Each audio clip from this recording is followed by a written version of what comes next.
Hello guys, and welcome to my build video for the Magicka Dragonknight for the patch 12. Now, I gotta say, this has been one of the most challenging builds I've made in a while.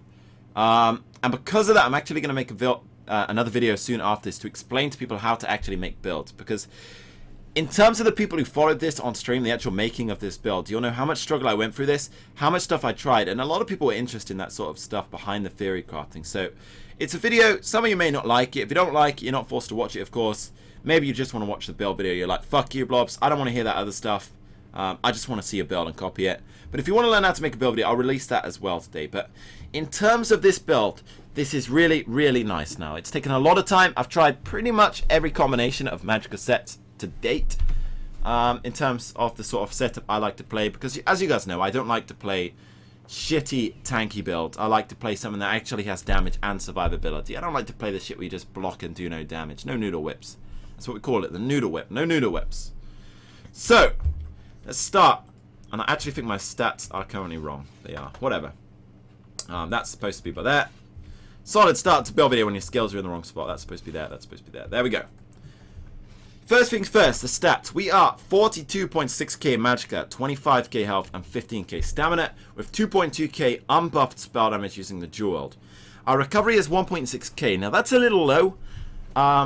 How we compensate that is because our Battle Roar is giving us our resources back, and by having such a high max resource in our Magicka, we get the sustain through that, so that works just fine.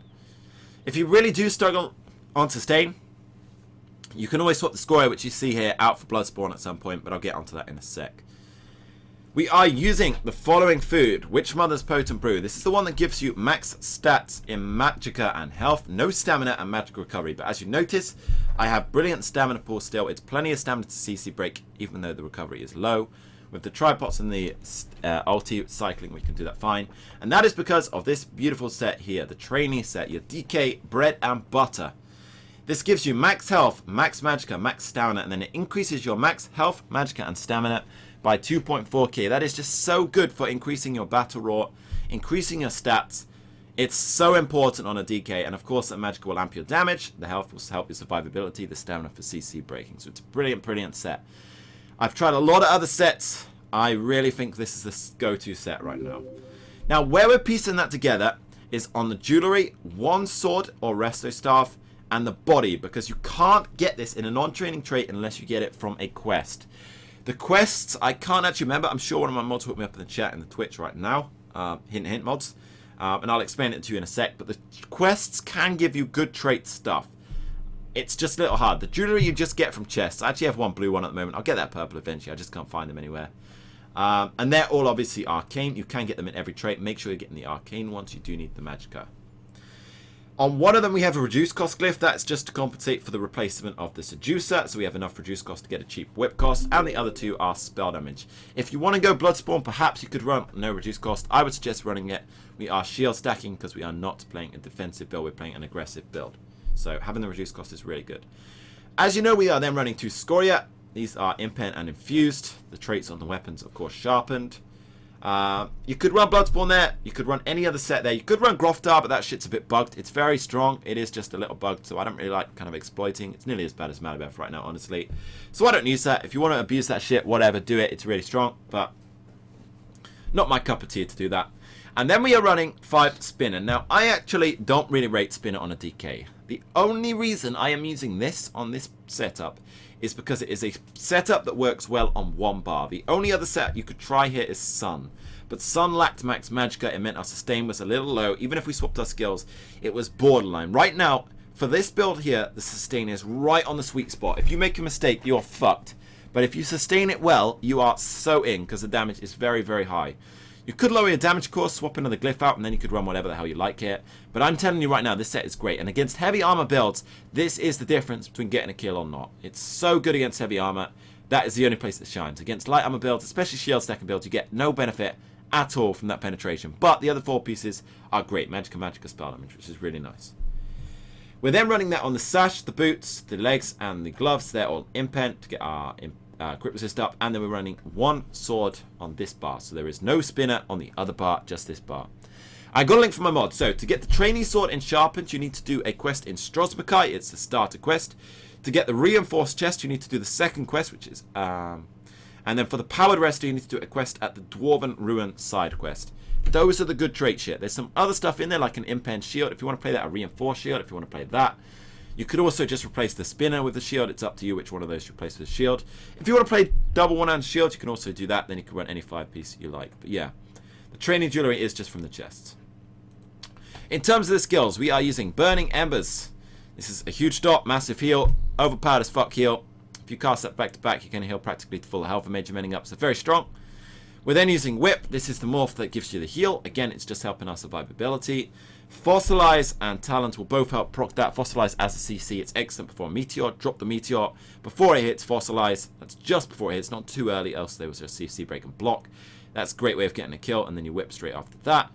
The other morph for this is also great. I just like this because of the root. Fossilize, and then we're running Mage Light, and that is to amp our damage on our whip up. If you really wanted, you could run Wings here. I do that open world, and then run Mage Light here to increase your shield size. Or you could run in a duel situation, drop the wings completely, run Engulfing Flames, which is the skill here, which gives you extra fire damage. That's another great skill. And Flames of Oblivion, another great one, but I just like it as this. And then on the other bar, of course, we weren't running Wings, as I just said. Entropy for the spell power buff, another dot to proc Skoria.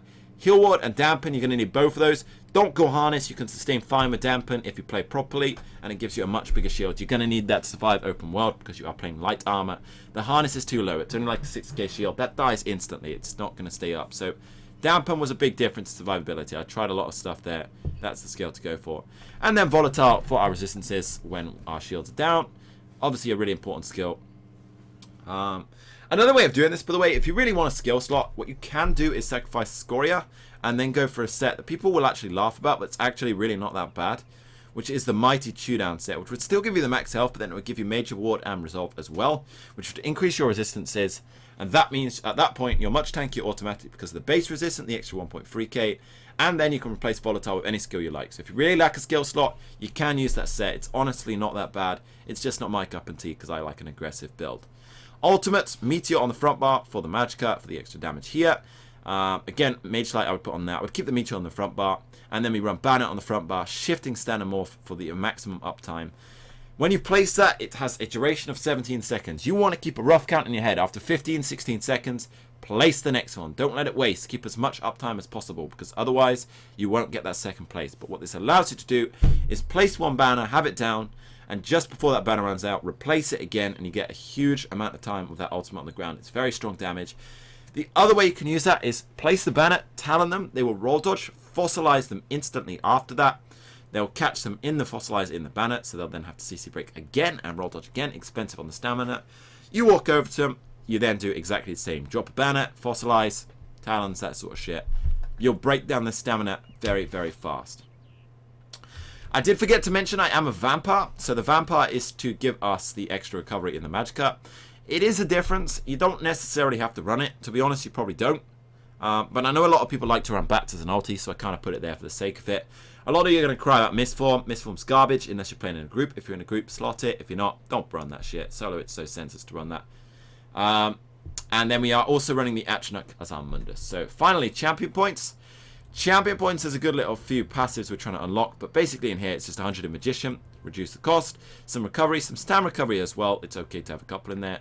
13 in tumbling for the occasions we do need to roll dodge. With the potions and banner, we do have enough stamina to roll dodge. In here we get quite a good mix, 82 in elemental expert, we get some spell pen again for the heavy armor, just a few in there, it stacks nicely up to that amount. 6 in Elfborn for the crits, might as well get a couple in there. Small increase of champion points for a huge increase in stats. 2 in Bless for healing. Nothing in there at all. And then 75 in Firmitude. That is to unlock the passive here, Exploiter.